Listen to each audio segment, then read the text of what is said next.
కారణభూతుడా నీకు వందనాలు. ఇంతవరకు పాటల ద్వారా, స్తుతి ఆరాధన ద్వారా మీరు మహిమ పొందుకున్నందుకు స్తోత్రాలయ్యా. ఈ శ్రేష్టమైన సమయంలో నీ వాక్యము ద్వారా మా అందరితో మీరు మాట్లాడండి ప్రభువా. నీ దాసుని యొక్క ముఖాంతరములో నుండి ఒక్కొక్క మాట అగ్ని కణమవలే మా మధ్యలోకి ప్రత్యక్షమవడానికి కృప దయచేయండి. ఒక మనుషుడు మాట కొరకు ఈ స్థలానికి మేము రాలేదయ్యా, నీ మాట కొరకే మేము ఈ స్థలానికి వచ్చి ఉన్నాం తండ్రి. నీ మాటల్లో నిత్య జీవం ఉన్నది నా తండ్రి, నీ మాటలో బలం ఉన్నది ప్రభువా, నీ మాటలో జీవం ఉన్నది నా తండ్రి. నాయన నీ మాట బండను సైతము బ్రద్దలు కొట్టే శుద్ధి వంటి వాక్కు నా తండ్రి. మా మధ్యలో అలాంటి మాటలు విడుదల చేయండి. కృంగిన వారిని లేవనెత్తండి, బలహీనులను బలపరచండి, రోగులను స్వస్థపరచండి, పడిపోయిన బలిపీఠాలను మళ్ళా తిరిగి కట్టండి ప్రభా. ఆరిపోయిన దివిటీలను మళ్ళా వెలిగించమని ప్రార్థన చేస్తున్నాను. ఉద్యోగం లేని వారికి ప్రభా ఉద్యోగాన్ని పుట్టించమని, మెట్టుకి మాటల ద్వారా సంఘాన్ని మీరు రేపుదురుగాక నా తండ్రి. నేను పక్షి రాజు తన గూడుని రేపునట్లుగా మా ఒక్కొక్కరిని మీరు రేపుదురుగాక ప్రభా. మీ కొరకు ఈ లోకంలో బ్రతుకున్నట్లుగా జీవించినట్టుగా కృప దయచేయమని యేసు నామములో అడుగుచున్నాము తండ్రి. ఆమేన్, ఆమేన్, ఆమేన్. కూర్చుందాం. సర్వాధికారియు నిరంతర స్తోత్రార్హుడైన యేసుక్రీస్తు అతి శ్రేష్టమైన ఉన్నతమైన నామంలో లైవ్లో లేదా ఇక్కడ కూర్చున్నవారు మీ అందరికీ నా ప్రేమ వందనాలు తెలియజేస్తున్నాను. దేవుడు మిమ్మల్ని మీ కుటుంబాలు దీవించునుగాక. జీవితంలో వయసు గతించిపోకొలదే ఆధ్యాత్మికంగా మనం బలంగా స్ట్రాంగ్గా ఉండాలి. నీ సమయము లేదా సంవత్సరాలు గతించిపోతూ ఉన్నాయంటే నీలో ఆసక్తి మరింతగా పెరుగుతూ ఉండాలి. చాలామందిలో ఏం జరుగుతుందంటే ఆసక్తి తగ్గిపోతూ ఉంది, ఆత్మీయత తగ్గిపోతూ ఉంది, ప్రార్థన తగ్గిపోతూ ఉంది, విశ్వాసము తగ్గిపోతూ ఉంది. కారణం ఏంటో తెలుసా? మనము దేవుని సన్నిధిలో సరైన రీతిలో మనం ఉండకపోవటం, గడపకపోవటం. ఈ ఆత్మీయ జీవితం ఎంత మాత్రమో ప్రభుని ఎదుర్కోవడానికి సరిపోదని ఒక దైవజనుడిగా నేను చెప్తూ ఉన్నాను. ప్రభుని ఎదుర్కోవాలంటే చాలా బలమైన ఆత్మీయ జీవితం మనకు కావాలి. ఎందుకంటే పరలోక రాజ్యం అంతా కూడా బలమైన వారే అక్కడ ఉంటారు, బలహీనులు ఎవరు అక్కడ ఉండరు. అవునంటారా కాదంటారా? పరలోక రాజ్యం అంటే అంత ఆషామాషిగా మనకు దొరికేది కాదు. అక్కడికి మనం వెళ్ళాలంటే పోరాడేవారిగా మనం ఉండాలి. ఎబ్బోకో రేవు దగ్గర యాకోబు ఎలాగైతే పోరాడుతూ ఉన్నాడో ఆ పోరాడే పటిమలో మనం కూడా ఉండాలి. అంత ఆషామాషిగా పరలోక రాజ్యము మనకు దొరకదు. ప్రతిరోజు గురు యొద్దకే నువ్వు పరిగెడుతూ ఉండాలి. గురు లేని వ్యక్తిగా మనము పరిగెట్టకూడదు. నీకు ఒక గమ్యం ఉందని, నీకు ఒక గురు ఉందని, నీకు ఒక దర్శనం ఉందని ఎప్పుడు మనం మర్చిపోకూడదు. పరిస్థితులు ఎలాగైనా ఉండి ఒకరోజు మంచిగా ఉంటుంది, ఒకరోజు మంచిగా ఉండకపోవచ్చు. ఒక వారం మనం మంచిగా ఉంటాం, ఒక వారం మంచిగా ఉండకపోవచ్చు. ఆరోగ్యం ఉండొచ్చు, ఉండకపోవచ్చు. ఉద్యోగం ఉండొచ్చు, ఉండకపోవచ్చు. ఆర్థిక స్థితిగతులు మంచిగా ఉండొచ్చు, లేకపోవచ్చు. ఏదైనా జరగవచ్చు. అయితే ఇవేవి కూడా నీ ఆత్మీయ జీవితానికి అడ్డుబండగా ఉండకూడదని ప్రభు పేట మీకు మనవి చేస్తూ ఉన్నాను. ఏమున్నా లేకున్నా. ఒక భక్తుడు అంటాడు, సాలలో పశువులున్నను లేకపోయినను, పొలములో పైరు ఉన్నను లేకపోయినను, ద్రాక్షరసము పూసినను చెప్పండి పుయ్యకుండినను, ఏదైనా జరగనివ్వండి, కానీ ప్రభు సన్నిధిలో నేను ఖచ్చితంగా నిలబడతానని మాట్లాడుతూ ఉన్నాడు.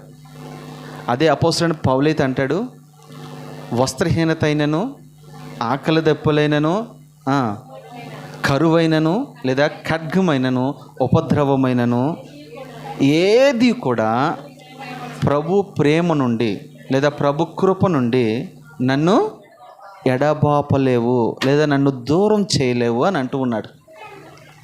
మన ఆత్మీయ జీవితంలో ప్రభుకు దూరం చేసేది ఏమీ అవసరంలా. చిన్న అనారోగ్యం వస్తే ప్రభుకు మనం దూరం అయిపోతాం. చిన్న ఆర్థిక ఇబ్బందులు మనల్ని ఇబ్బంది పెడుతూ ఉంటే ప్రభుకు దూరం అయిపోతాం. అప్పులు అవుతే ప్రభుకు దూరం అయిపోతూ ఉంటాం. అవునంటారా కాదంటారా? ఉద్యోగం పోయిందంటే ప్రభుకు దూరం అయిపోతాం. నేను అంటాను, అలాంటి ఆత్మీయ జీవితం కాదు మనకు కావాల్సింది. ఏమున్నా లేకున్నా ప్రభువుని ఏకరీతిగా మనము ఆరాధన చేయుదుముగాక. నేను ఈ రోజు నుంచి మళ్ళా ఎస్తేరు గ్రంథాన్ని మాట్లాడాలని ఆశపడుతూ ఉన్నాను. ఇది వాస్తవానికి వచనం వెంబడి వచనం నేను మీకు బోధిస్తూ ఉన్నాను. జనవరి మాసం రావటంతో మన క్రిస్మస్ ఇవన్నీ ఉండటం వల్ల కాస్త బ్రేక్ చేయటం జరిగింది. మళ్ళా పరిశుద్ధాత్మ దేవుడు ఇది మళ్ళా బోధించమని నాకు ప్రేరేపిస్తే ఇది మళ్ళా ధ్యానం చేస్తూ ఉన్నాను. వచనం వెంబడి వచనం వాక్యం బాగా మీరు తెలుసుకోవాలని, సాధ్యమైనంత వరకు బైబిల్లో ఉన్న ప్రతి అక్షరాన్ని ఆత్మీయంగా బోధించాలని నేను ప్రయత్నం చేస్తూ ఉన్నాను. ఆ రీతిగా మీరు వాక్యంలో ఎదగాలని, ఆధ్యాత్మికంగా మీరు ఎదగాలని, ప్రభు కొరకు సిద్ధపడాలని నా ఆశ, నా ఆకాంక్ష. అటు కృప మనందరికీ దేవుడు దయచేయునుగాక. చూద్దాం, మీ పరిశుద్ధమైన గ్రంథాలు తెరుద్దాం. ఎస్తేరు గ్రంథం 6వ అధ్యాయం 10 నుండి చదువుకుందాం. అందుకు రాజు, నీవు చెప్పిన ప్రకారమే శీఘ్రముగా తీసుకుని రాజు గుమ్మం యొద్ద కూర్చున్న యూదుడైన మొర్దెకైకి అలాగునే చేయుము. నీవు చెప్పిన దానిలో ఒకటియు విడువక అంతయు చేయమని ఆ ప్రకారమే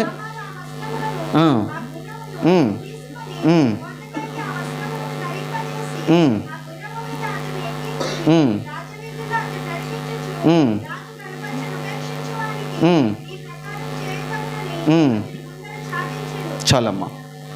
మీరు ఈ మాటలు గమనిస్తే ఇక్కడ మొర్దెకై అని ఒక వ్యక్తి ఉన్నాడు, హామాను అని ఒక వ్యక్తి కూడా ఇక్కడ ఉన్నాడు. వాస్తవానికి రాజును కాపాడింది ఎవరయ్యానంటే మొర్దెకై. ఎలా కాపాడగలిగాడు అనంటే మొర్దెకై ఒక వాచ్మెన్గా ఉంటూ ఉన్నాడు. కొంతమంది కుట్ర పన్ని రాజుని ఏ విధం చేతనైనా చంపాలి, సంహరించాలి అన్న ఆలోచన కలిగి ఉంటే ఆ మాటలు మొర్దెకై విన్నాడు. విని ఎస్తేరుకి ఈ మాటలు చెప్పి రాజును కాపాడటం జరిగింది. ఈ రాజ్య సమాచార గ్రంథం అని ఒకటి ఉంటుందని చెప్పాను మీకు. దాంట్లో ప్రతిదీ కూడా లెక్కించబడుతూ ఉంటుంది. ఈ రాజ్య కోటలో లేదా రాజ్య సంస్థానంలో ఏం జరుగుతుంది, ఏం జరగవాలి అనే విషయాలన్నీ కూడా సమాచార గ్రంథంలో రాయబడుతూ ఉంటుంది. అలాగే నీ దైనందిన జీవితంలో కూడా మనకొక సమాచార గ్రంథం ఉంది. దాన్నే జీవగ్రంథం అంటారు.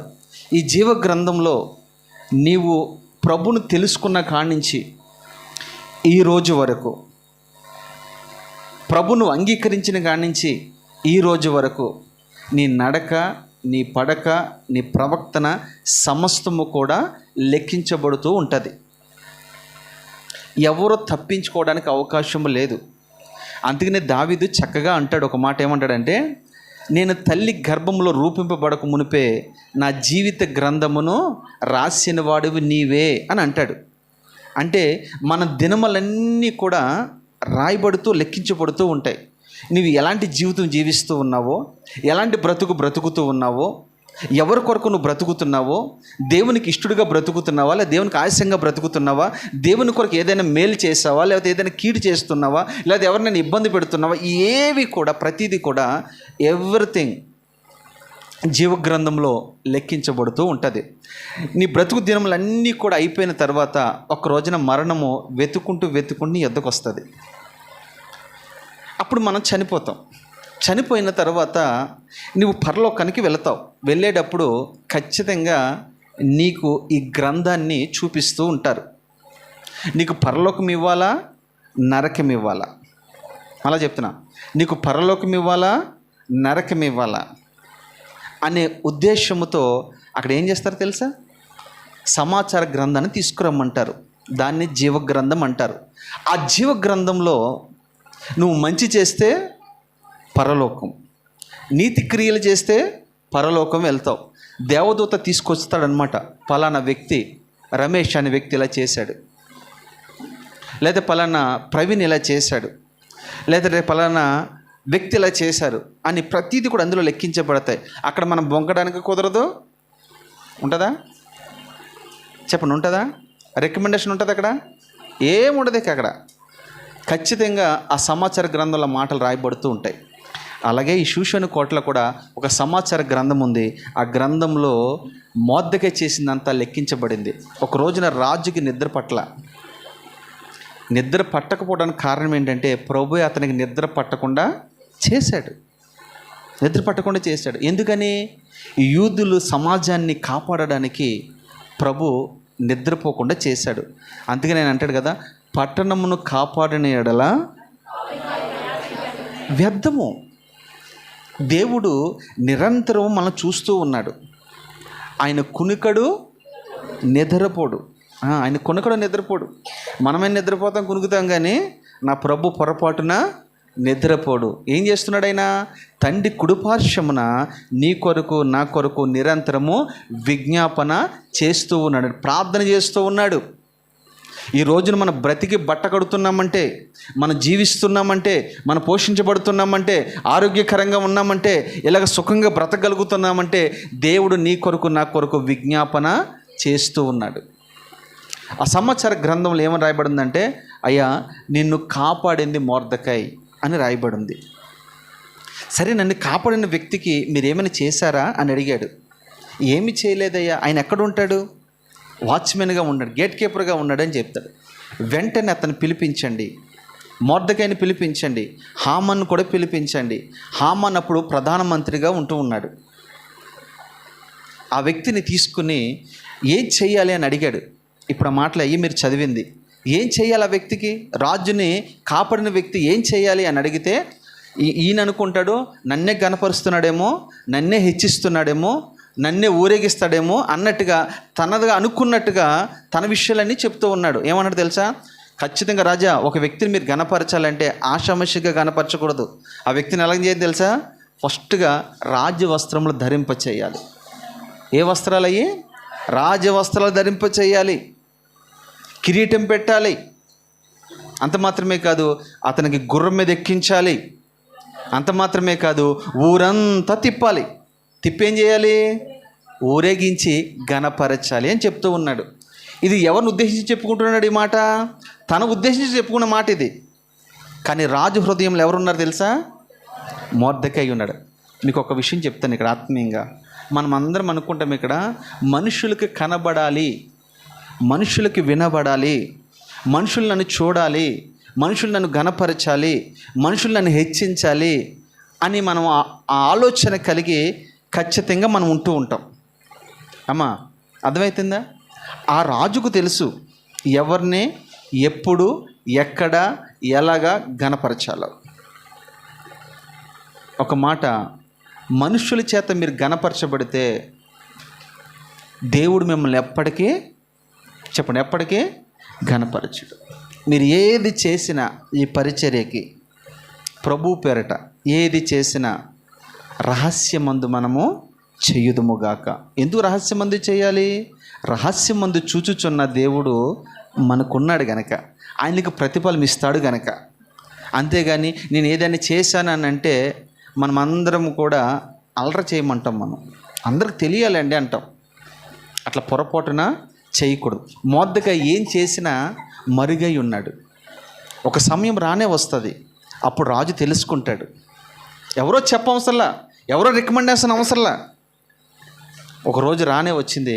రాజు అన్నాడు, ఎవరు ఆ వ్యక్తిని పిలిపించమంటే పిలిపించిన తర్వాత వస్త్రాలు ధరింపచేశాడు. రాజ వస్త్రములయ్యి నీతి వస్త్రాలు ధరింపచేశాడు, మహిమ వస్త్రము ధరింపచేశాడు, పెండ్లి వస్త్రము ధరింపచేసి గుర్రం మీద ఊరేగిస్తూ ఉన్నాడు. ఒక మాట, నన్ను గణపరిచిన వారిని నేను ఘనపరుస్తాను. దేవుణ్ణి నువ్వు ఘనపరచాలి, మనుషులను కాదు. మనుషులు పొగడటం కాదు. మనుషులు ఆ కాసేపు ఏదో మనల్ని ఏదో పొగుడుతూ ఉంటారు, అది ఎంత మాత్రం నీ క్షేమం కానే కాదు. మనం ఎప్పుడు కూడా నీ దృష్టి, నీ మనసు, నీ ఆలోచన ప్రభు మీదే ఉండును గాక. ప్రభువే నీ దృష్టి అయి ఉండాలి. ప్రభు నువ్వు గణపరచాలి. అప్పుడు ప్రభు నేనేం చేయాలి తెలుసా? గణపరుస్తాడు. మొదటగా ఏం చేయాలి తెలుసా? ప్రభువుని గణపరచడానికి ప్రయత్నం చేశాడు. మనం ప్రభువుని గణపరిస్తే ఏం గణపరుస్తాం? అయితే ఈరోజు వచ్చాం, ఒక 100 రూపాయలు కానికేస్తావు. ఈరోజు వచ్చావు, ఏదో 4 పాటలు పాడతావు. ఈరోజు వచ్చావు, 4 మాటలు విని వెళ్ళిపోతావు. అదే కదా ప్రభు నువ్వు గణపరిచేది. కానీ ప్రభు నేను గణపరిస్తే ఎలాగుంటుంది తెలుసా? ఆ ఆశీర్వాదము అనేక మంది అసూయపడేటట్టుగా దేవుడు నిన్ను గణపరుస్తాడు. అనేక మంది నీ దగ్గరకు వచ్చి అప్పు అడిగేటట్టుగా నా దేవుడు నిన్ను గణపరుస్తాడు. అనేక మందికి రోల్ మోడల్గా నువ్వు ఉండేటట్టుగా నా దేవుడు నిన్ను గణపరుస్తాడు. ఆయన ఒక వ్యక్తిని గణపరిచాడంటే అనేక మందికి ఆకలి తీర్చేవాడుగా నేను గణపరుస్తూ ఉంటాడు. ప్రభు గణపరిచిన వారందరినీ మీరు గమనించండి. యేసేపుని గణపరిచాడు, ఎలాగున్నాడు? అనేక మందికి ఆకలి తీర్చేవాడుగా ఉన్నాడా లేదా? అబ్రహామును గణపరిచాడు, విశ్వాసులకు ఇసాకును గణపరిచాడు. ఆ దేశంలోనే బహుధనవంతుడు, భాగ్యవంతుడుగా మార్చబడ్డాడు. యాకోబును గణపరిచాడు, ఇజ్రాయేలుగా మార్చాడు. అపోస్తులను గణపరిచాడు. అద్భుతం. వారి చేతి నీడ పడితే చాలు అనేక మందికి స్వస్థత, విడుదల కలిగింది. వారు ఎవరి గురించి ప్రార్థన చేస్తారో వారు చనిపోయిన వారు సైతము బ్రతుకుతూ వచ్చారు. అంత అభిషేకం, అంత కృప దేవుడు నీకు ఇస్తాడు. ఎప్పుడు దేవుని నువ్వు గణపరుస్తున్నావా లేదా? దేవుని సంతోషపెడుతున్నావా లేదా? దేవుని ఆనందింపచేస్తున్నావా లేదా? ఇది ఖచ్చితంగా నీకు ఉండాలి. ఈరోజు మందిరానికి వచ్చావు, ఎవరిని గణపరిచావు? ఒకటి, గణపరచడం మందిరం ఒక్కటే కాదు సుమే, అన్య జనాల మధ్యన మనం ఉన్నప్పుడు, అన్య జనాంగ మధ్యగా మనం వెళ్ళినప్పుడు, నీ బంధువుల దగ్గర నువ్వు వెళ్ళినప్పుడు, నీ రక్త సంబంధికులు నువ్వు వెళ్ళినప్పుడు, లేదా దేవుని ఎరగని ప్రజల దగ్గర నువ్వు వెళ్ళినప్పుడు, అక్కడ దేవుని మనం గణపరచాలి. అది అసలైన గణపరచడం అంటే. అవునంటారా కాదంటారా? ఇప్పుడు మీ బంధువులు చాలామంది దేవుని నమ్ముకోలేని వారు ఉంటారు. అక్కడికి వెళ్ళి నీ దేవుని అక్కడ గణపరచు, ఆయన్ని సన్మానించు, నీ దేవుని గొప్పతనం ఏంటో అక్కడ చాటించు, నీ దేవుని యొక్క మనసు ఏంటో వాళ్ళకి తెలియపరచు. అది దేవుని గణపరచడం అంటే. 4 గోడల మధ్యన చేసేది కాదండి. ఇక్కడి నుంచి మనం ప్రక్కకి వెళ్ళిన తర్వాత, బయటికి వెళ్ళిన తర్వాత, నీ ఉద్యోగ స్థలంలో, నీ వ్యాపార స్థలంలో, నీ చేతి పనులు ఎక్కడైనా నువ్వు పని చేయి, అక్కడ నీ దేవుణ్ణి నువ్వు గణపరచుదువుగాక. మనం అక్కడ గణపరచం, మనం ఏం చేస్తామంటే అందులో కలిసిపోతాం. లోకంలో ఒక సామెత ఉంది, నలుగురితో, మీకు బాగా తెలుసు కదా, చెప్పండి. అంతేనా? అట్లా ఉంటుంది మంది. అట్లా ఉండకూడదు. దేవుణ్ణి ఎప్పుడు కూడా ప్రతికూల పరిస్థితుల్లో మనం గణపరిచేవారిగా ఉందముగాక. రాజు ఎలా గణపరుస్తున్నాడో చూడండి.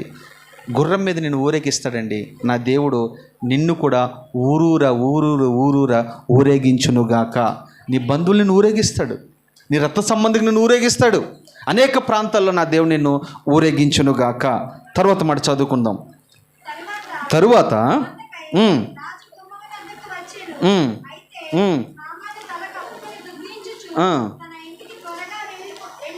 బయట కూర్చోబెట్టి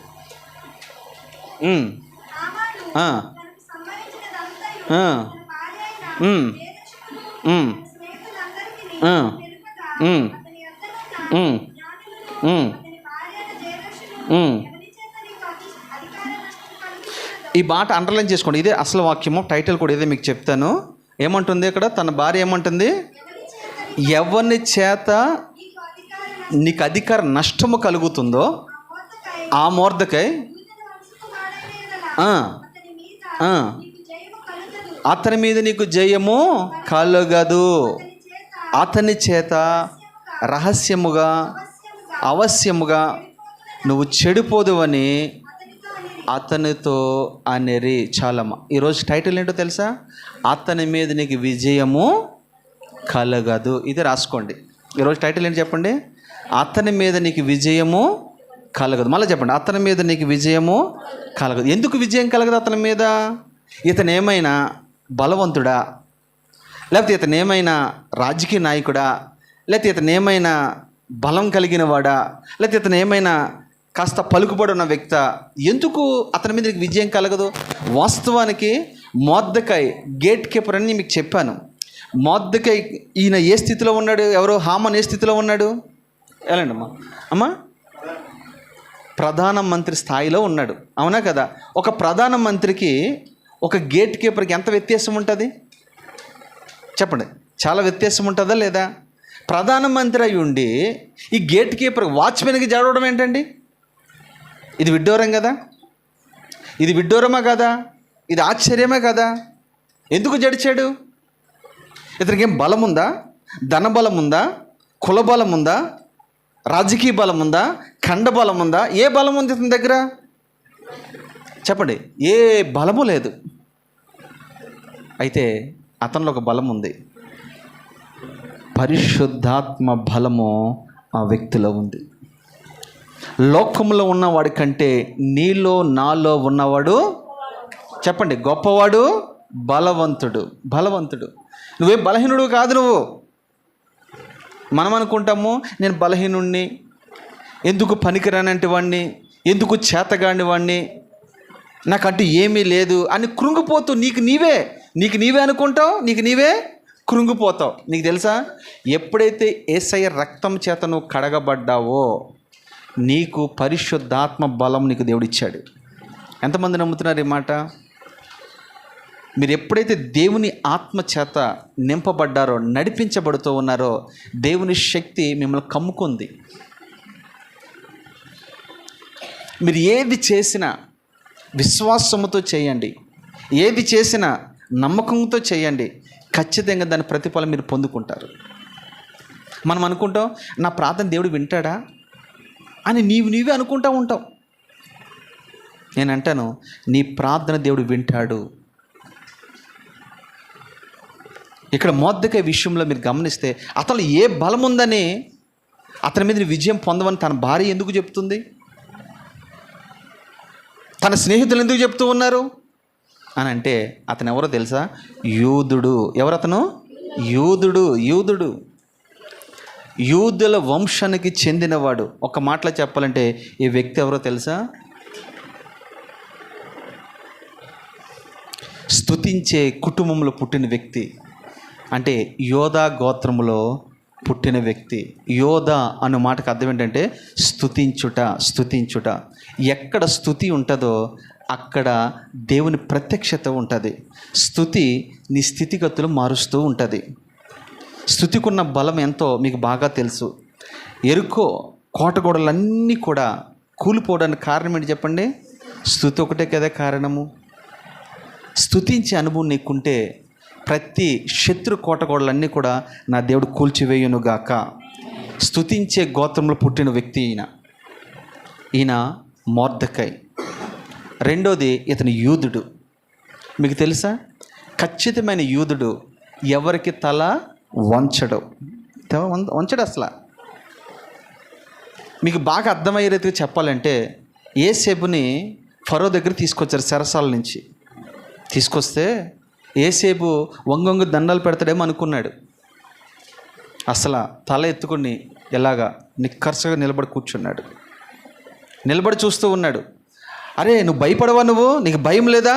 నువ్వు ఎవరి ముందు నిలబడ్డావు తెలుసా? నువ్వు ఫరో ఎదుట నువ్వు నిలబడుతూ ఉన్నావు అని అంటే మనోడు అంటాడు, నేను ఎవరి ముందైనా నిలబడిని, ఎవరి ముందు తల వంచేదే లేదు. తల వంచలేదు యేసేపు. ఎందుకు ఈ విషయం చెప్తున్నాను అంటే, నువ్వు నిజమైన యూదుడు అయితే, ఆత్మ సంబంధమైన యూదుడు అయితే, శరీర సంబంధమైన యూదులైతే వాళ్ళు ఇజ్రాయేలీయులు, మనం ఆత్మ సంబంధమైన యూదులం. మనం ఎవరికి కూడా తల వంచకూడదు, దేనికి కూడా తల వంచకూడదు, ఏ విషయంలో కాంప్రమైజ్ కాకూడదు. మన ప్రతి దానికి కాంప్రమైజ్ అయిపోతూ ఉంటాం. ఎన్నిసార్లు ఈ మొర్దెకై మీద మనోడు కుట్ర పన్నాడంటే, ఎందుకు పగపట్టాడంటే ఏమీ లేదు, ఊరకనే, హేతు ఏమీ లేదు. నమస్కారం పెట్టలేదని ఒకటే కారణం, తల వంచలేదని ఒకటే కారణం, నమస్కరించట్లేదని ఒకటే కారణం, ఎంతకుమించి ఏమీ లేదు. అయితే అందరూ నమస్కారం చేస్తూ ఉన్నారు, కానీ పొరపాటున మనోడు నమస్కారం చేతి. మీకు బాగా తెలుసు షడ్రక్ మేషక్ అబేద్నెగోలు బాగా తెలుసు కదా. మనడు ఒక పెద్ద ప్రతిమ నిలబెట్టాడు. ఎవరు?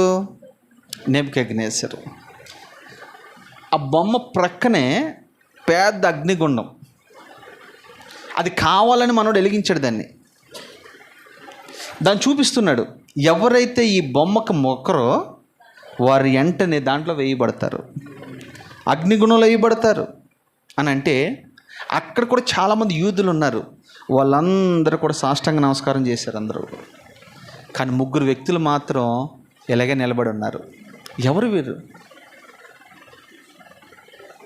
యూదులు. దేనికి భయపడిన యూదులు వాళ్ళు. చివరికి తన ప్రాణాన్ని కూడా ఇవ్వడానికి ఇష్టపడే యూదులు వాళ్ళు అంటారు కదా, ఒకవేళ ఈ అగ్నిగుండం నువ్వు వేసినా మే సేవించుచున్న దేవుడు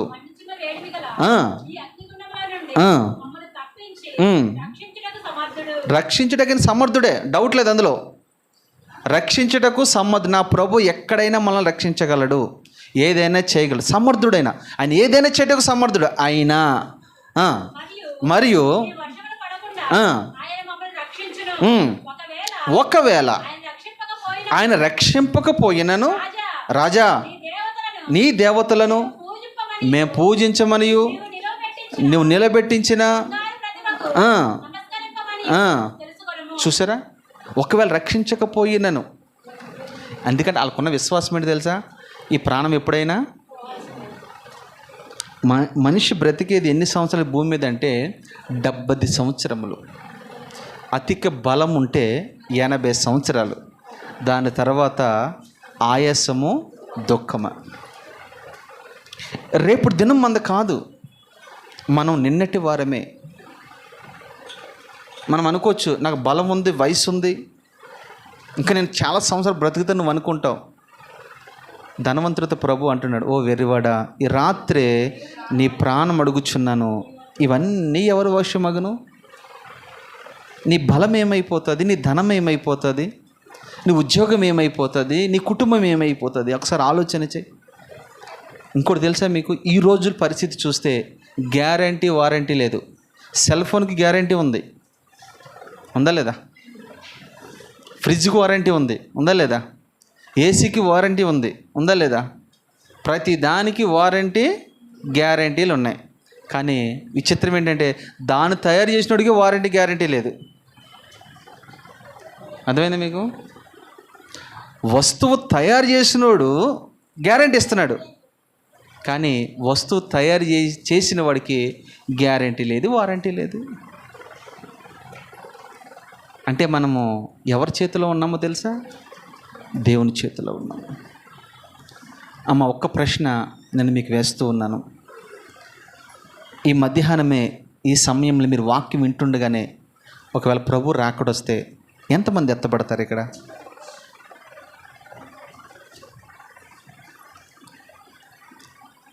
నా మాట మీకు అర్థమైందా? కూర్చో. ఇప్పుడే ఈ మధ్యాహ్నం అందే ప్రభు రాకడొస్తే నిజంగా నువ్వు సిద్ధపడి ఉన్నావా? రాకడంటే భయం మనకి, ఎందుకంటే మనకు సిద్ధపటు లేదు కనుక. ప్రతి దినము నువ్వు సిద్ధపడి ఉండాలి. ఏ దినమును ఏమి సంభవించినో తెలియదు, మనకి తెలియదు. అవకాశం కోల్పోయిన తర్వాత నువ్వు ఎంత మొత్తుకున్నా అవకాశము ఉండదు. అతని మీద నీకు విజయము కలగదు. ఎవరు చెప్తున్నారు ఈ మాటలు? తన భార్య చెప్తూ ఉంది, తన స్నేహితులు చెప్తూ ఉన్నారు. అతనేమన్నా బలవంతుడా? కాదు.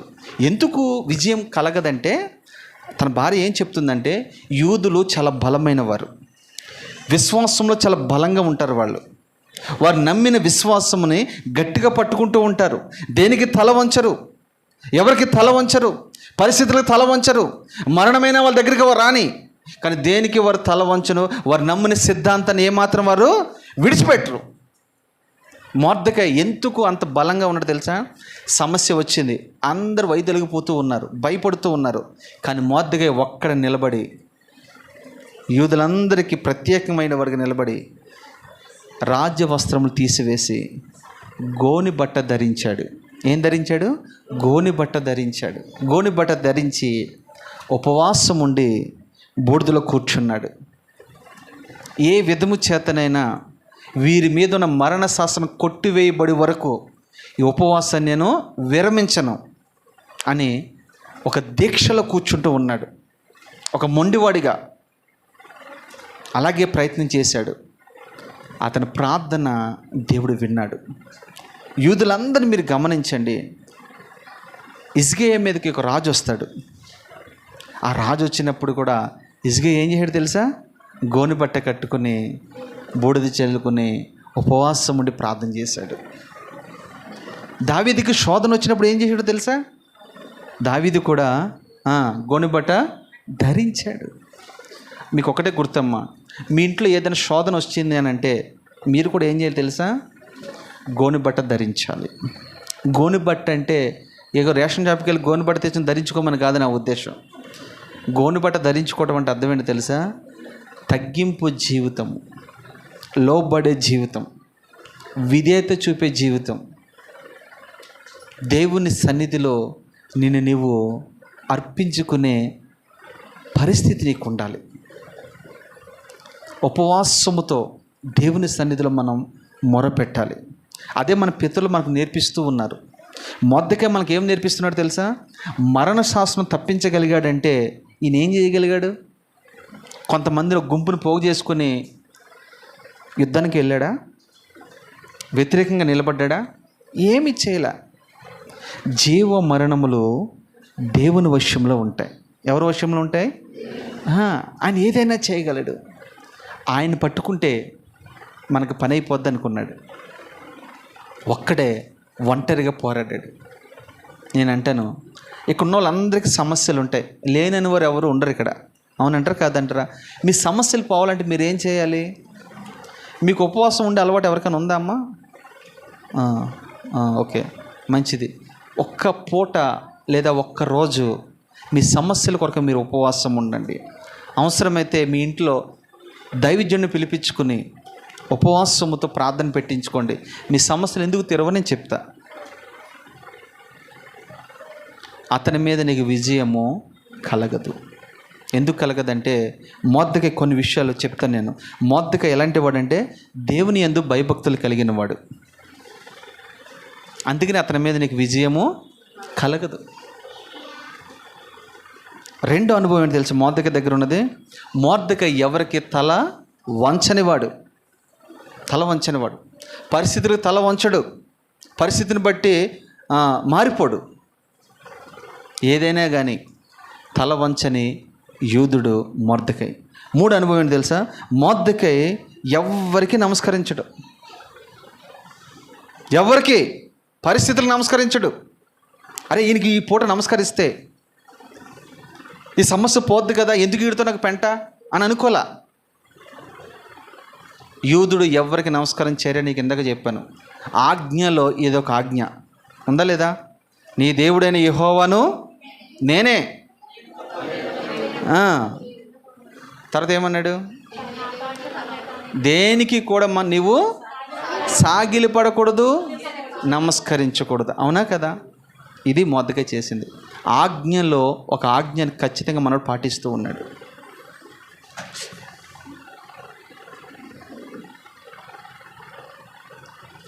అమ్మ మీరేమైనా వెళ్తే అట్నుంచి వెళ్ళండి అమ్మ, ప్లేస్ ఉంది కదా. సరే, ఆజ్ఞను పాటించేవాడిగా ఉండి. ఆజ్ఞ మనం చదువుతాం. చదవటం వేరు అమ్మ, చదవటం వేరు, అనుసరించటం వేరు. మూడు రకాలు. మనము చదివేదాన్ని అనుసరిస్తూ ఉండాలి లేదా పాటిస్తూ ఉండాలి. మొర్దెకై అదే చేశాడు. ఎవరికి నమస్కారం చేయాల, ఏ మనుషుడికి నమస్కారం చేయాల. తర్వాత మొర్దెకైలో ఉన్న నాలుగో అనుభవం ఏంటి తెలుసా? సమస్య వచ్చిందంటే సమస్యకి ఎదురుగా నిలబడే వ్యక్తి. ఐదోది మొర్దెకైలో ఉన్నది సమస్య నిమిత్తము ఉపవాసం ఉండి దేవుని సన్నిధిలో ప్రార్థించే వ్యక్తి. ఈ అనుభవాలన్నీ కూడా మొర్దెకైలో ఉన్నాయి కనుకనే ఎవ్వరు మొర్దెకైనే జయించలేకపోతూ ఉన్నారు. వారికి అధికారం ఉంది, అయినా జయించలేకపోతున్నారు. ఎందుకంటే నీలో ఉన్నవాడు అతని కంటే గొప్పవాడు. ఒక్కొక్క విషయం నేను చెప్తాను, ధ్యానం చేద్దాం. రెండవదిగా ఇర్మీయా గ్రంథము 1:19 చదువుకుందాం.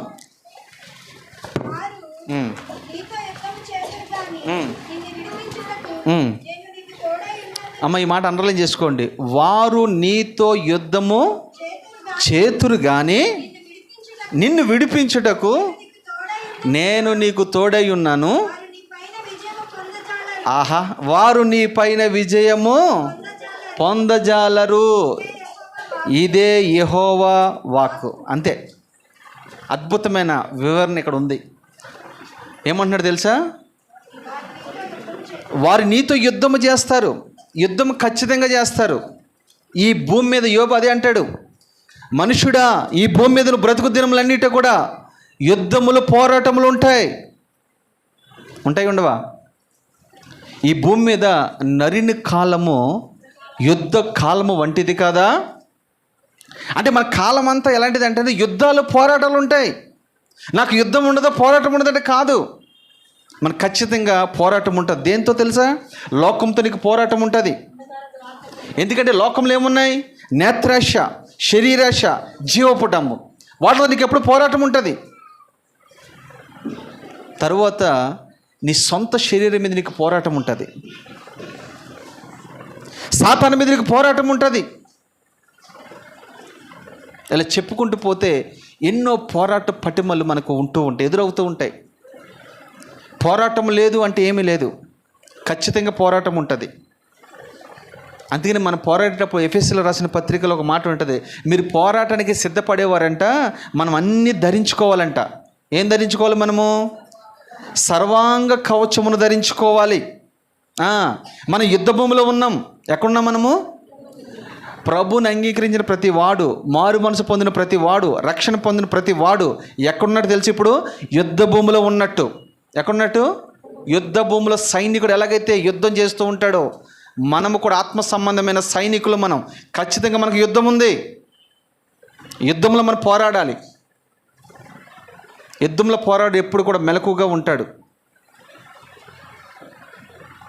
ఖచ్చితంగా మనకు యుద్ధం ఉంది. యోబు అదే అంటాడు, మనుషుడా నీ జీవితకాలం అంతా కూడా భూమి మీద యుద్ధ దినములే. అందుకని మనం పోరాడేది చీకటి అంధకారపు దురాత్మల సమూహముతో నిత్యము పోరాడుతూనే ఉండాలి. పోరాట పటిమ మనకుంది. నువ్వు పోరాడలేదా నువ్వు సరెండర్ అయిపోయినట్టే. నువ్వు పోరాడతలేదా ఓడిపోయినట్టే. నువ్వు పోరాడతలేదా నువ్వు చేతకాని వాడు అంతే. దేంతో మనం పోరాడాలి? అపోస్తలుడైన పౌలు అంటారు, ఇంకనూ మీరంట రక్తము కారినంతగా పోరాడతలేదు. మనం పోరాడేటప్పుడు రక్తం రావాలి. రక్తం అంటే నిజంగా రక్తం రమ్మని కాదు. ప్రభు గెత్సేమనే తోటలో పోరాడాడు. ఏమొచ్చింది దానికి? చెమట రక్తముగా మార్చబడింది. అది పోరాటం. మనం 5 నిమిషాలు ప్రార్థన చేస్తే అలసిపోతాం. మనం 10 నిమిషాలు ప్రార్థన చేస్తే అలసిపోతాం. కారణం ఏంటి తెలుసా? నీలో ఆ శక్తి లేదు, నీలో ఆ బలం లేదు నీలో. అందుకు నువ్వు ఓడిపోతున్నావు. నీ కుటుంబం అంతా ఓడిపోతూ ఉంది. నీ కుటుంబ పక్షాన యుద్ధం చేసేవారుగా మనం ఉండాలి. ఇక్కడ అంటాడు, ఇర్మీయా భక్తుడి ద్వారా అంటాడు, మళ్ళొకసారి చదువునానా, వారు నీతో యుద్ధము చేయదురు. ఎవరెవరు మనతో యుద్ధం చేసిన వాళ్ళు ఇక్కడ ఆత్మీయంగా చెప్తాను మీకు. రోగాలు మనతో యుద్ధం చేస్తా లేదా? ఆర్థిక ఇబ్బందులు మనల్ని యుద్ధం చేస్తాయి లేదా? అనారోగ్యాలు మనతో యుద్ధం చేస్తావా లేదా? అప్పులు మనం యుద్ధం చేస్తాం మన మీద, చేస్తాయి లేదా? శరీర సంబంధమైన ఎన్నో మన మీద యుద్ధాలు పోరాటాలు చేస్తూ ఉంటాయి. అయినా అవి నీ మీద విజయము పొందదు. అవి నీ మీద విజయం పొందలేవు. ఎందుకు పొందలేవు అని అంటే నీలో ఉన్నవాడు వాడికంటే గొప్పవాడు గనుక. ఎందుకు విజయం పొందలేదు? రెండో మాట అక్కడ చదువమ్మా. నిన్ను విడిపించుటకు నేను నీకు తోడై ఉన్నందున వారు ఎందుకు విజయం పొందలేరంటే దేవుడు మనకు తోడై ఉన్నాడు. ఇది అసలు కథ. అర్థమైందా అమ్మ? అర్థమైందా? పోలీస్ అని అర్థమైందా మీకు? అర్థమైందా? ఎందుకు మనం విజయం సాధిస్తామంట? నేను అంటాను, దేవుడు మీకు తోడై ఉన్నాడా? ఒక ఆయన అంటాడు, దేవుడు మాకు తోడై ఉంటే మాకు ఎందుకు ఇంత నష్టం అన్నాడా లేదా? ఎవరన్నారు? నయోమి అంది. అసలు దేవుడు అన్నవాడు ఉన్నాడా? దేవుడే మాకు తోడై ఉంటే ఎందుకు నా భర్త పోతాడు, ఎందుకు నా పిల్లలు చనిపోతారు అని అడుగుతూ ఉంది. ఎవరి మీద? దేవుని మీద అడుగుతుంది. నేను అంటా, తప్పు చేసింది నువ్వా దేవుడా? నువ్వు ఎక్కడుండేదానివు? బెత్లెహేములో ఉండేదానివు. బెత్లెహేమ్ అంటే రొట్టెల ఇల్లు, బెత్లెహేమ్ అంటే మాంసపు ఇల్లు, బెత్లెహేమ్ అంటే దేవుని సన్నిధి. అది నీ విడిచిపెట్టి నువ్వు వెళ్ళిపోయి ఇష్టాసారంగా నువ్వు జీవిస్తూ విగ్రహార్థం చేసే వాళ్ళని వివాహం చేసుకుంటూ అక్కడ కాపురం చేస్తూ అక్కడ అనేక రీతిలుగా నువ్వు ఇబ్బందులు పడి నీ పిల్లల్ని భర్తను పోగొట్టుకుని ఎవరి మీద అలుగుతుంది ఇప్పుడు? చాలామంది మన వాళ్ళు అలాంటి వాళ్ళే. ఎవరయ్యా లోకం అంటే మనకి చివరికి ఎక్కువగా ప్రభువే మనకు లోకువ. మన పాపాలు మనం చేస్తాం, మనం ఆయన మాట వినము, ఆయనకు లోపడం, ఆయనకి విధేయత చూపం. ఆయన వెళ్ళొద్దంటే మనం వెళ్తాం, చెయ్యొద్దంటే మనం చేస్తాం, వినొద్దంటే వింటాం. నేను అంటా చాలాసార్లు మన వాళ్ళకి దేవుని మందిని దూరం అవ్వద్దాయి అని చెప్తాను. దూరం అవుతూ ఉంటారు. తర్వాత అంటారు, అయ్యో అప్పులు అయిపోయామండి. అవ్వ మరి కావాలని దేవుడు చేస్తాడు, ఇవన్నీ మీకు తెలీదు. మళ్ళీ మిమ్మల్ని అక్కడ రప్పించుకోవడం ఎక్కడికి? ఇలా మన మాట వింటాం మనం. మనకు రోగాలు ఎందుకు కడతాడని తెలుసా మీకు? నిజంగా మీకు చెప్తున్నాను, 99% కాదు 100% నేను చెప్పే మాట ఏంటంటే, మనకే కనుక సమస్యలు లేకపోతే ఎవడు మందిరానికి రాడు. అవునా కదా? సమస్యలు మనకు లేకపోతే మన మందిరానికి వస్తామా? అబ్బే, అందుకే సమస్యలు పెట్టాడు. వీళ్ళకి సమస్యలు ఉంటేనే వస్తారు. అందుకే కావాలని కొన్ని అప్పులు ఉంచుతాడు మనకి. అన్నీ తీర్చేస్తే నువ్వు మాట వినవుగా. అవునా? ఆయన అప్పులు తీర్చలేడా? తీర్చగలడా లేదా? ఒక మాట మీకు చెప్తా. ఎలీషాకి ఒక శిష్యుడు ఉన్నాడు. సడన్గా చనిపోయాడు ఎందుకో. ఆ తల్లి 2 పిల్లలను పట్టుకుని ఎలీషా దగ్గరికి వచ్చింది. అయ్యా, మీ శిష్యుడు ఉన్నాడు కదా, నా భర్త దేవుని ఎందుకు భయభక్తులు కలిగిన వాడయ్యా, అయినా ఎందుకో అప్పులు చేసి చనిపోయాడయ్యా. ఏం చేసి చనిపోయాడు? కొంతమంది భర్తలు అప్పులు చేసి చచ్చిపోతారు. ఏం చేసి చచ్చిపోతారు? అప్పులు చేసి. అవి ఎవరు తీర్చుకోవాలి? అది యెహోవా యందు భయభక్తులు కలిగిన వారు అప్పిచ్చేవారుగా ఉంటారు, కానీ అప్పు చేయరు. అప్పుడు ఎలీషా దగ్గర తీసుకొస్తే, శిష్యుడు అంటున్నావు, అప్పు ఎందుకు చేశాడమ్మా అని అడిగాడు. ఏమో తెలియదయ్యా, చాలామంది పేరుకు శిష్యులుగా ఉంటారు ఇక్కడ, కానీ అప్పుల్లోనే ఉంటారు.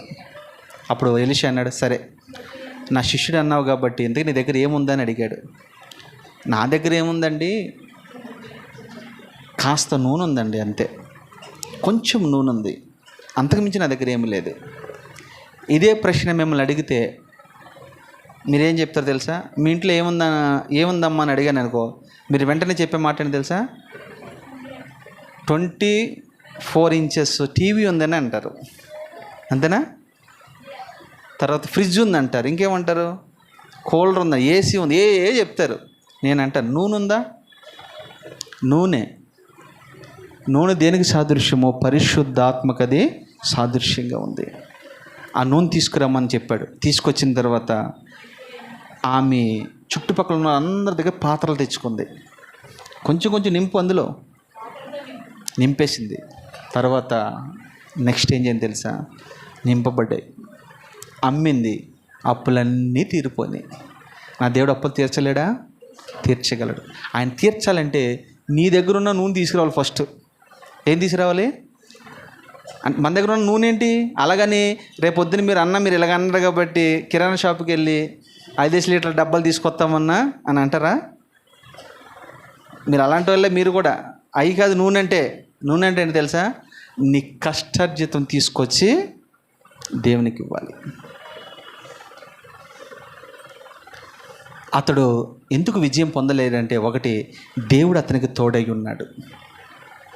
ఇజ్రాయేలీలకి 430 సంవత్సరాలు ఐగుప్తులో బానిసలుగా ఉన్నారు. వారికి ఎవరు తోడై ఉన్నారు తెలుసా? దేవుడు తోడై ఉన్నాడు. పగలు మేఘస్తంభమై, రాత్రి అగ్నిస్తంభమై ఇజ్రాయేలుకైనా తోడై ఉన్నాడు.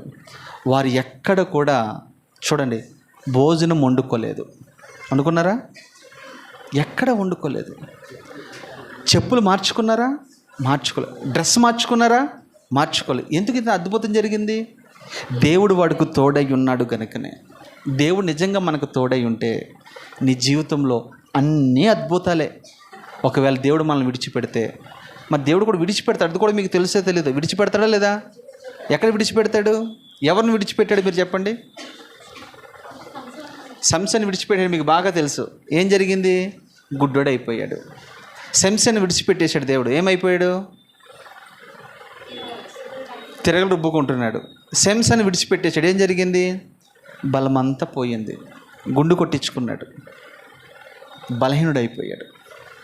అందుకనే దావీదు అంటాడు, అయ్యా 51 కీర్తనలు ఈ మాట అంటాడు, నీ ఆత్మ నా యొద్ద నుండి తీసివేయొద్దయ్యా, నీ సన్నిధి నా యొద్ద నుండి తీసివేయొద్దయ్యా అని బ్రతిమలాడుకుంటాడు. ఎందుకంటే తను తప్పు చేశాడు కాబట్టి ఆత్మ వెళ్ళిపోయింది. మీకు తెలుసా, ఆత్మ మనలో ఉండటం ఎంత వాస్తవమో, మనం తప్పు చేసినప్పుడు మనల్ని విడిచిపెట్టి వెళ్ళిపోద్ది కూడా అనేది కూడా అంతే వాస్తవం.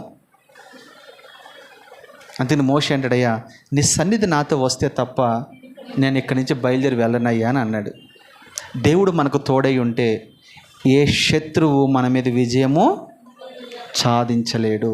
సాతాను మన మీద విజయము సాధించలేదు. మరణము మన మీద విజయము సాధించలేదు. దేవుడు మనకు తోడై ఉంటాడు. అందుకని ఏ మనుషుడి మీద విజయాన్ని సాధించలేడు. నెంబర్ 1. నెంబర్ 2, రెండోదిగా చూద్దాం. అదే యెషయా గ్రంథము 41, 11, 12 చదువునాను.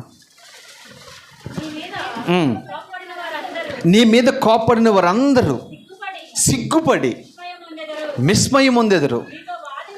నీతో వాదించు వారందరూ మాయమై నశించిపోదురు. నీతో కలహించిన వారు నువ్వు వెతుకుదువు కానీ అబ్బా వారు నువ్వు కనుగొనలేక. 3 విషయాలు చెప్తున్నాడు ఇక్కడ. మొదటి విషయం ఏంటి చెప్పండి అమ్మా, చదువు. నీ మీద కోపడి వారందరూ సిగ్గుపడతారు. సిగ్గుపడతారు.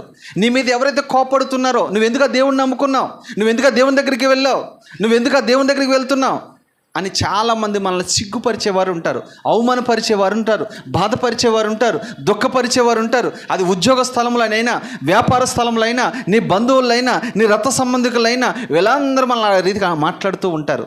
అయితే వాక్యం అంటుంది, నేను ధైర్యపరచడానికి అంటుంది, అటు వారందరూ కూడా సిగ్గుపడతారు. రెండోది విస్మయం పొందుతారు. అంటే విస్మయం అంటే అర్థం ఏంటి? ఏమో అంటారా? ఆశ్చర్యపడతారు. నిన్ను చూసి, నీ జీవితం చూసి ఆశ్చర్యపడతారు, నీ బ్రతుకుని చూసి ఆశ్చర్యపడతారు. ఎవరైతే నిన్ను నిందిస్తున్నారో, అవమానపరుస్తున్నారో, బాధ పెడుతున్నారో, ఒక్క రోజున వారి ముందు నీ తల దేవుడు పైకి ఎత్తుతాడు, నీ చెయ్యి ఎత్తుతాడు దేవుడు. అప్పుడు నిన్ను చూసి వారందరూ సిగ్గుపడతారు. ఈరోజు నేను అన్న వాళ్ళందరూ ఒకరోజు సిగ్గుపడతారు. 2 విషయాలు. తర్వాత 3వ మాట, నీతో ఎవరైతే వాదిస్తూ ఉన్నారో వారు మాయమై. అప్పుడు నీ మీద అమాయకత్వంగా పడుతున్నారా? నీ మీద వాదనకు వస్తున్నారా? గొడవకు వస్తున్నారా? ఊరకనే నేను తిడుతున్నారా? ఊరకనే నేను ఇబ్బందులు పెడుతున్నారా? అయితే నా ప్రభు అంటాడు, వారు ఏమైపోతారు తెలుసా? మాయమైపోతారంటే అర్థం ఏంటి? కనుమరిపోవడం అర్థం ఏంటి? చనిపోవడమేగా. ఆ వ్యక్తి మళ్ళా కనపడ్డు, నీకు వెతికినా కనపడ్డు, భూతత్వం పెట్టి వెతికినా కనపడ్డు. ఎందుకంటే దేవుడు నీ పక్షమున యుద్ధం చేస్తూ ఉన్నాడు. 3వదిగా అక్కడ ఏముంటుంది తెలుసా? నీతో కలహించు, అంటే నీతో గొడవ పడేవారిని నువ్వు వెతుకుదువు కానీ వారిని నువ్వు కనుగొనలే. మొదటిగా అదే జీవితంలో అదే జరిగింది. ఈ 3 అనుభవాలు ఎవరిలో ఉన్నా తెలుసా? హామానులో ఉన్నాయి. ఈ 3 అనుభవాలు ఎవరిలో ఉన్నాయి చెప్పండి? హామానులో ఉన్నాయి. ఇప్పుడు ఆ వాగ్దానం మనోడికి ఇస్తూ ఉన్నాడు దేవుడు. వారిని నువ్వు చూస్తావయ్యా, వారిని కనబడరు. తర్వాత నెక్స్ట్ ఎపిసోడ్లో మీకు ఈ విషయాలన్నీ చెప్తాను. కనుమరుగైపోయాడు, అంతే. మనిషి కనుమరుగైపోయాడు, కనబడలేదు ఇక. ఆ రోజు నుంచి మళ్ళీ ఎప్పుడు కూడా మొర్దెకైకి ఆ వ్యక్తి కనబడలేదు. ఎందుకు తెలుసా? దేవుడు చేయవలసిందంతా అక్కడ చేశాడు. అందుకనే నిర్గమకాండలో ఒక మాట ఉంటుంది, మీరు ఓరకని నిలిచుండి చూడుడి దేవుని అద్భుత కార్యములు. ఎర్ర సముద్రం వచ్చింది, ఫరో వెనకాల తరుముతూ ఉన్నాడు. మధ్యలో వీళ్ళు ఉన్నారు, ఊరకని నిలిచి ఉన్నారు అంతే. ఫరో సైన్యం అంతటిని కూడా అగ్ని చేత కాల్చివేశాడు. కీర్తనలో ఒక మాట రాయబడి అద్భుతం, నాకు ఇష్టమైన మాట అది. ఆ మాట ఏంటో తెలుసా? భూమి మీద యుద్ధములు మాన్పువాడు ఆయనే, వెళ్ళి విరిచివాడు ఆయనే, బల్లెమును తెగ నరుకువాడు ఆయనే, యుద్ధ రథములను అగ్నిలో కాల్చువాడు ఆయనే. ఆయనే ఇవన్నీ ఆయనే చేస్తాడు. నీ పక్షాన యుద్ధం ఆయన చేస్తాడు. యుద్ధం నువ్వు చేయకు, ఆయనకు అప్పగించు. యుద్ధము యెహోవాదే. ఒక పాట ఉంటుంది కదా, రాజులు మనకెవ్వరు లేరు, సూరులు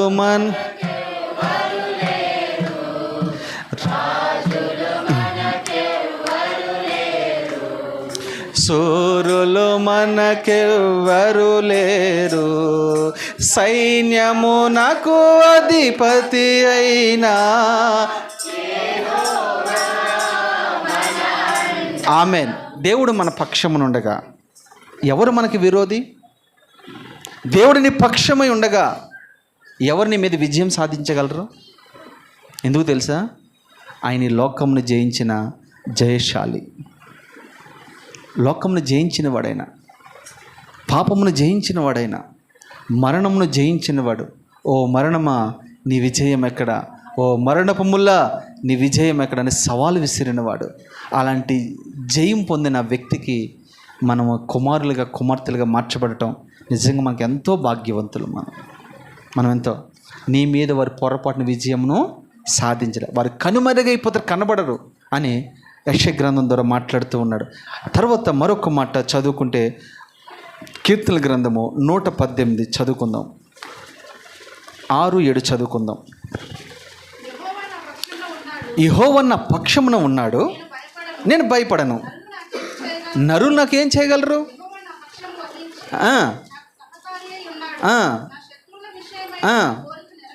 ఆహా, చూసారా? ఇక్కడ ఏమన్నాడు దావీదు తెలుసా? ఎందుకు నేను భయపడట్లేదు తెలుసా? యెహోవా నా పక్షమున ఉన్నాడు, నేను భయపడను. చూసారా? యెహోవా మన పక్షమున ఉన్నాడు. యెహోవా ఎవరి పక్షాన ఉంటాడు? అంతే కదా.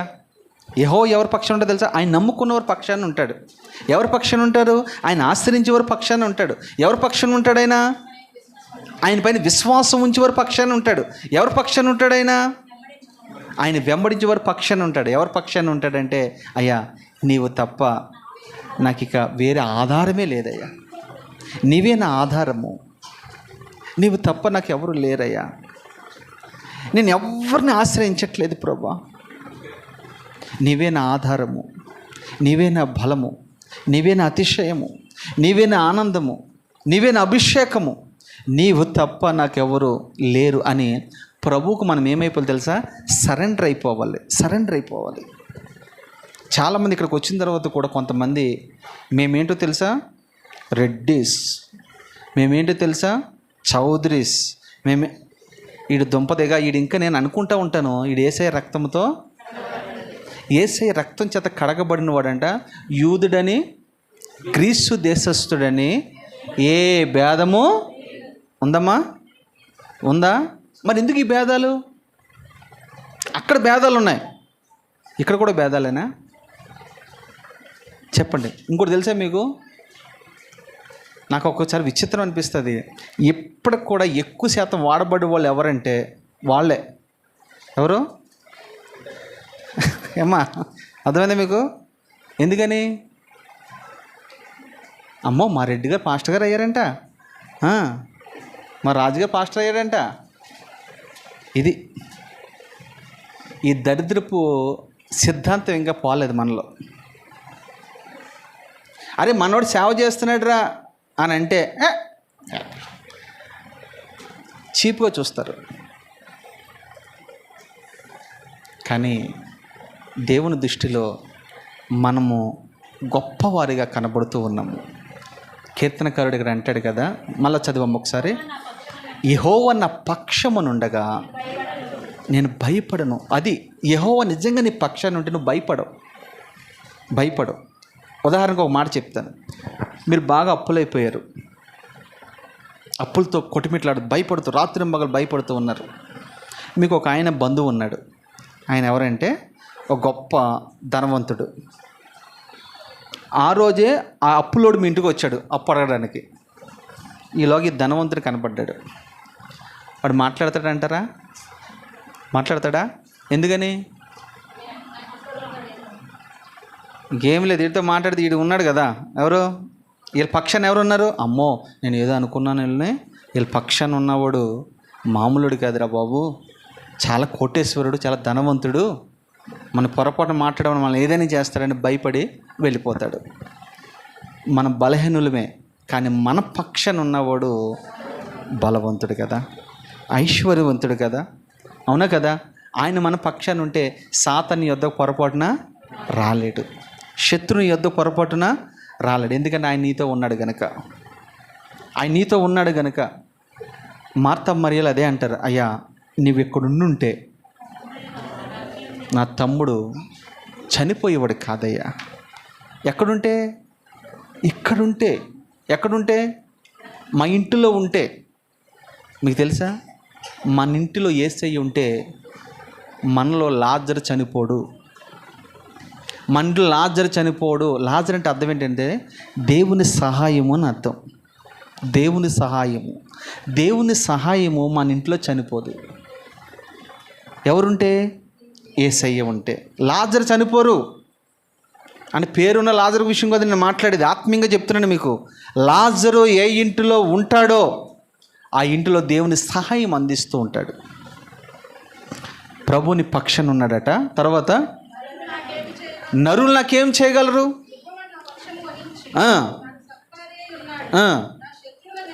నా శత్రువుల విషయమై నా కోరిక అంతా కూడా నెరవేరుతుడా చూచెదవు, లేదా చూచెదవు. అదే చూశాడు. మొదటిగా ఏమి చేయలేదు. మొదటిగా పక్షాన ప్రభు ఉన్నాడు. తన కోరిక అంతా కూడా తీర్చాడు. రోజు శోధిస్తూ ఉండి కూడా ఒక మాటలు చెప్పాలంటే ఎవరు? హామాను. రోజు రావడం, నమస్కరించట్లేదని ఏదో ఒకటి తిడతాం, ఏదో ఒకటి ఇబ్బందులు పెడతాం. ఆ సమస్య అంతా కూడా ఒక్కసారిగా నా ప్రభు పరిష్కరించాడు. తర్వాత కీర్తనలు 89, 22-24 చదువునాను. తర్వాత 18, 19 ఏ శత్రువును చూసారా? ఆ మాట అండర్లైన్ చేసుకోండి. ఏ శత్రువు అతని మీద జయమో నొందడు, దోషకారులు అతని బాధ పరచరు, అతని ఎదుట నిలవకుండా అతని విరోధులను నేను పడగొట్టేదను, అతని మీద పగబట్టు వారందరూ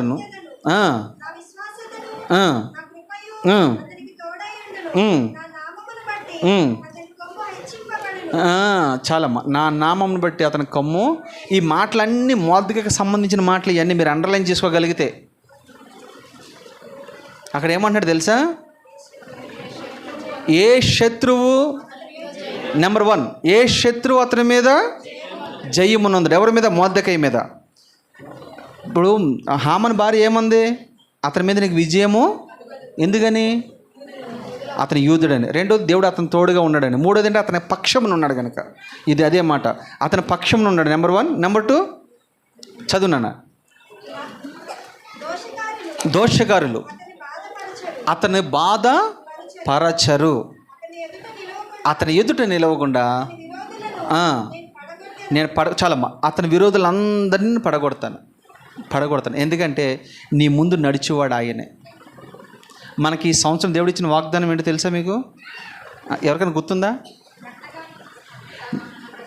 అది మెట్టగానున్న ప్రతి స్థలమును సరళము చేయొద్దును, లేదా సమభూమిగా చేయొద్దును, కొండలన్నీ పెగిలించేదను అని వాగ్దానం చేశాడు.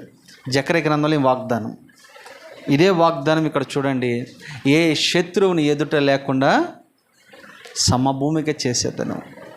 చివరికి అంటాడు, అతని కొమ్ము నేను హెచ్చించేదను. ఎంతగా హెచ్చించాడు తెలుసా?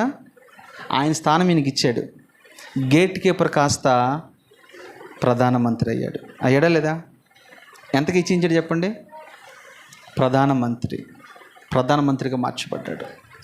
హెచ్చించాడు. దేవుడు నిన్ను హెచ్చించడం మొదలుపెట్టాడనంటే ఆ ఆశీర్వాదాన్ని ఇతరులు అసూయపడే అంతగా నా దేవుడు మళ్ళా నిన్ను హెచ్చిస్తాడు. చివరి మాట కీర్తనలు 18-19 చదివాను, ముగించుకుందాం.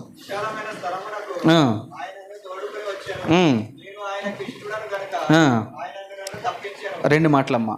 నెంబర్ 1, విశాలమైన స్థలములోనికి ఆయన నన్ను తోడుకుని వచ్చాను. మనం ఇరుకులో ఉండేవాళ్ళం, ఉండాలేదా? ఇరుకులో నుంచి మన దేవుడు ఏం చేశాడు? విశాలతలకు నడిపించాడు.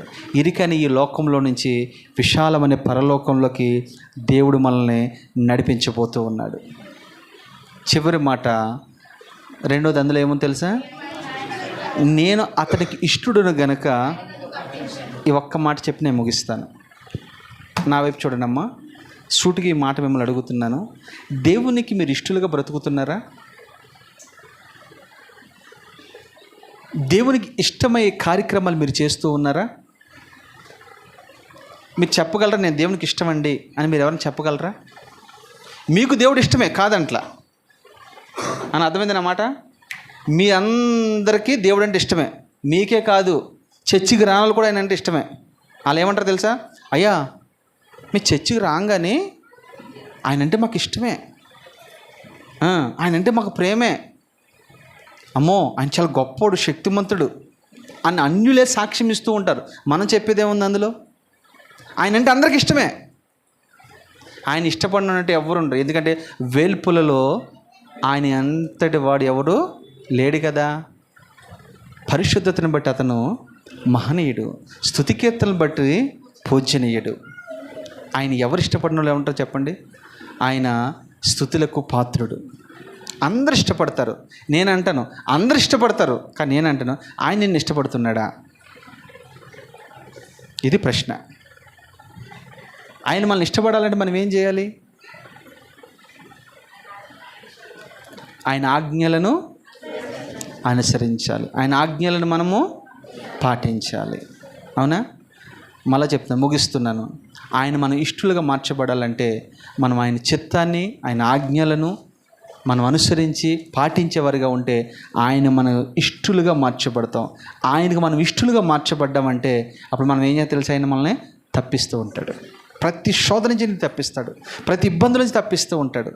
దావీదు దేవునికి బాగా ఇష్టమా కదా? హృదయానుసారుడు అంటే ఇంకా అర్థం చేసుకోండి మీరు, ఇంకా ఇష్టానికంటే ఇంక ఎక్కువ అది. హృదయానుసారుడు అంటే అర్థమని చెప్పండి.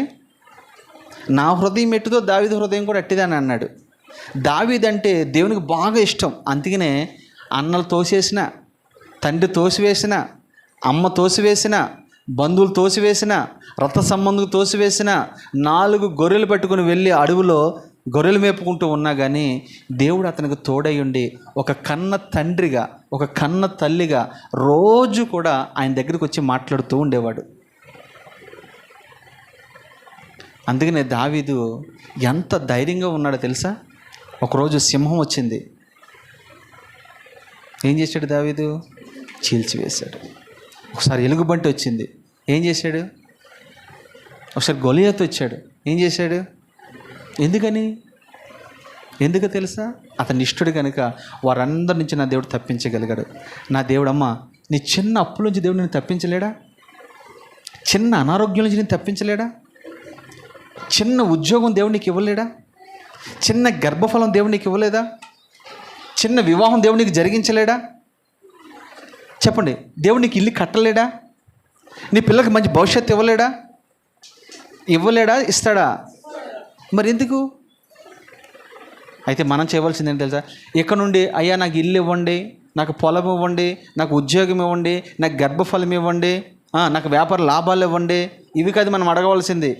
ఏం అడగాలి తెలుసా? ప్రభువా, నేను ఇక్కడ నుండి నీకు ఇష్టడుగా బ్రతకడానికి ఆ కృపనివ్వండి. ఎలా బ్రతకాలి నీకు ఇష్టడుగా? ఆయనకి ఇష్టడుగా బ్రతకాలంటే నువ్వు దీన్ని రోజు చదివేవాడుగా, ధ్యానించేవాడుగా ఉండాలి. దివారాత్రములో యెహోవా ధర్మశాస్త్రం నేను ధ్యానించుచున్నాను. అది ధ్యానించగా నా గుండెల్లో మంట పుట్టెను అనంట. మంట పుడుతుంది. మూలవాక్యం చెప్పి నేను ముగిస్తాను. అతని మీద నీకు విజయము కలగదు.